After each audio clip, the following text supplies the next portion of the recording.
Geil. Mal singen. Ja. Sing doch mal.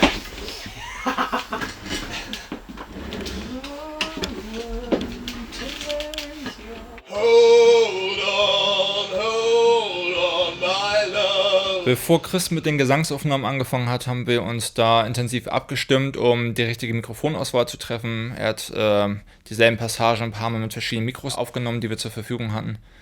Und was bei Judas sehr wichtig war, was sich auch früh abgezeichnet hat, dass wir sehr, sehr stark auf Sprachverständlichkeit und Durchsetzungsfähigkeit setzen müssen.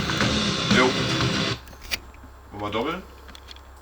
Unbedingt wollen wir doppeln. Ich bin so für mich beim Gesang aufnehmen tatsächlich, wenn ich das alleine mache, irgendwie am freisten, weil ich am besten Sachen ausprobieren kann, bis ich mich damit wirklich wohlfühle. Ach, deswegen ist das so unsauber. Ja. Und das geht von One-Takes, also von vorne bis hinten durchgesungen und behalten, bis hin zu 4 Stunden tüfteln an einem Song, bis man heiser ist. Das kann ganz verschieden sein. Love is endless, immortal, they say, so might be true. Die erste Instanz, die dann reinhört, ist dann Gerrit. Das ist so wie ein Tinnitus. Irgendwann blendet der Körper das aus, du merkst es irgendwann nicht mehr. Also wie mit allen Störgeräuschen. See flowers of a field. Und er sagt mir ganz genau, wenn irgendwie was nicht geht. Und er sagt mir auch ganz genau, wenn ihm was gefällt oder von was beeindruckt ist. Was er heute geleistet hat. Ja. Sorry. Über die vergangenen 10 Jahre, die wir jetzt das Vergnügen hatten, zusammen in Lord of the Lost und auch anderen Produktionen zusammenzuarbeiten, hat sich seine Stimme unfassbar zum Positiven noch weiterentwickelt und gewandelt und ist noch multidimensionaler geworden sozusagen und dementsprechend auch wesentlich stabiler. Drawing nigher and nigher. Come here and feel my heart, the heartbeat of the devil. Es ist über die Jahre so dermaßen wirklich stabil geworden, stabiler Brudi. Und die ist er raus in Shadow Hills. Schleimer.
Die Chöre kommen nicht irgendwie aus der Dose, wie man so schön sagt. Also man drückt auf der Tastatur, auf dem Computer irgendeine Taste und der Computer spuckt dann ein gesungenes A oder sowas aus.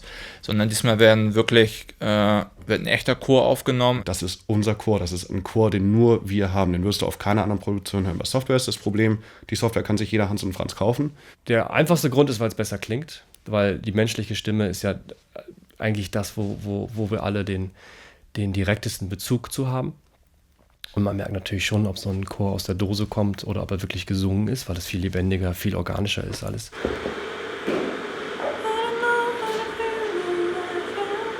Kannst singen, wie du möchtest. Zwei gleiche immer für, also einmal und dann Pro Stimme 2, haben wir eine Doppelung. Allerdings war es utopisch, irgendeinen 100-köpfigen Kirchenchor irgendwie zu fragen. Deshalb haben wir Leute aus unserem Lord of Lost Kosmos gefragt, tolle Sänger, ob sie diesen Chor machen wollen. Sagst du mir dann immer an, wie das so stilistisch sein soll? Ob das so eher klassisch oder ich weiß nicht, wie es beabsichtigt war. Also im Prinzip eher klassisch. Und der zweite Punkt ist, wir haben so die Möglichkeit, dem Chor auch Text zu geben. Gone with the ashes of love.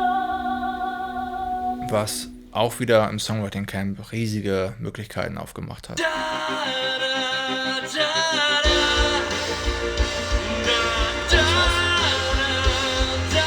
haben Menschen auf diesem Album, die uns lieb und teuer sind und die man gerne dort mit uns zusammen hört. Und das ist für mich super wichtig. Machen wir es mal gentle. Mich hat das sehr gefreut, dass ich da auch musikalisch, also nicht nur im Kreativen, sondern auch im Ausübenden mit beitragen konnte. Okay, ready? 2 vorweg. Es war auch ganz, ganz spannend, so einen ganzen Tag lang mal die Stimme auf eine ganz andere Weise zu benutzen, als wie man sonst vielleicht gewohnt ist aus dem, ich sag mal, Popgesang, sondern eben da wirklich mal die klassischere Seite rauszuholen. Der Unterschied von Chor aus der Dose zu Chor jetzt fertig auf dem Stück ist so immens. Das ging tatsächlich im Songwriting Camp schon los, bei der Nummer For They Know Not What They Do. Und es fehlten noch so einzelne Elemente und dann meinte Chris irgendwie, hast nicht mehr Bock, irgendwie was mit Chor zu probieren. Und hat sich dann irgendwie auf der Couch ein bisschen gemütlich gemacht, eine halbe Stunde die Augen zugemacht und währenddessen habe ich dann ein paar Ideen für den Chor gesammelt.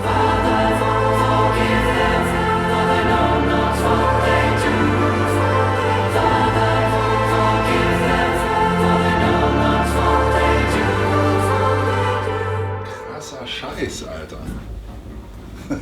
Judas.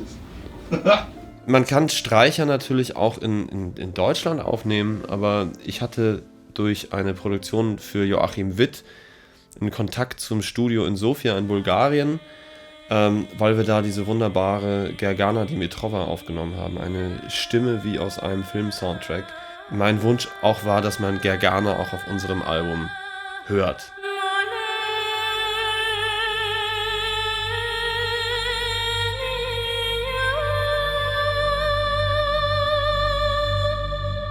Genauso wie ein Leitmotiv einen irgendwie thematisch durch so ein Album trägt, kann natürlich auch die Klangfarbe einer Stimme in gewisser Art und Weise durch so eine Thematik führen. Und weil der Engineer aus dem Studio, Alex, mir erzählt hatte, dass er auch Streicheraufnahmen anbieten kann, dort mit einem tollen Team vor Ort, haben wir das einfach miteinander kombiniert und haben dann eben in Sofia Streicher aufgenommen. Welcome to Sofia.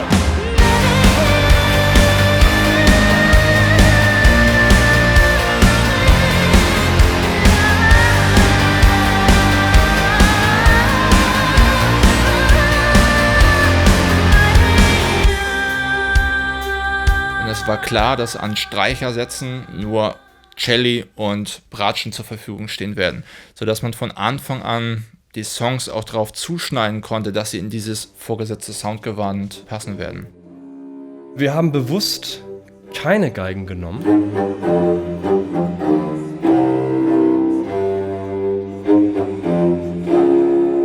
Die Idee war jetzt aber für das Album, auf diesen Klang zu verzichten, auf dieses schöne, hohe, singende, ausdrucksstarke Geigenspiel, wie man es natürlich immer erkennt und vor allen Dingen auch immer erwartet, sondern eher auf die anderen Instrumente zu setzen. Und dann geht man mit einem Stapel Noten ins Studio und in diesen Noten ist eigentlich alles drin an Informationen, die für diesen Song brauchen. Also welche Töne natürlich, wie lange, also und wie laut, wie leise, also alles, was in Noten steht. Okay. No. I was just about to say that. Nach Notenspielen ist deren Zuhause, den kann man wirklich echt schwere Sachen hinsetzen. Und die spielen das vom Blatt. Dadurch ist es natürlich möglich, eine recht hohe Anzahl an Songs durchaus an 1 oder 2 Studiotagen zu schaffen. Quick cigarette. Thank you very much. That was the most difficult one. This was the most difficult. Okay. Next one. Which is the next one? You can. The next one we can do the other ballads. What about My Constellation? My Constellation. Yeah. Okay. This is one. Mach auf. Hat also eine hohe da oben dran, ne? Nee, eine Tiefe. Ach, noch eine Tiefe? Genau. Sub, Kontra, H. Der Kontrabass ist besonders für die Stellen geeignet, wo der E-Bass oder der Synthi-Bass nicht spielen. Du spielst ja eigentlich nur die untersten 3 Seiten, ne?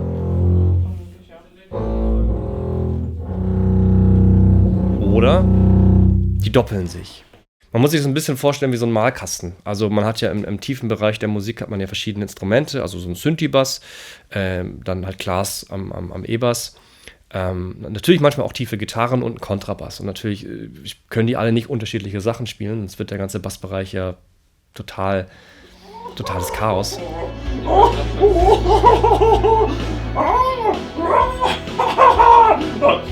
What's your problem? Was ich meine, es ist wie ein Malkasten. Man muss da gucken, ich habe verschiedene Farben zusammen und da muss ich gucken, wie mische ich die zusammen, dass es Sinn ergibt.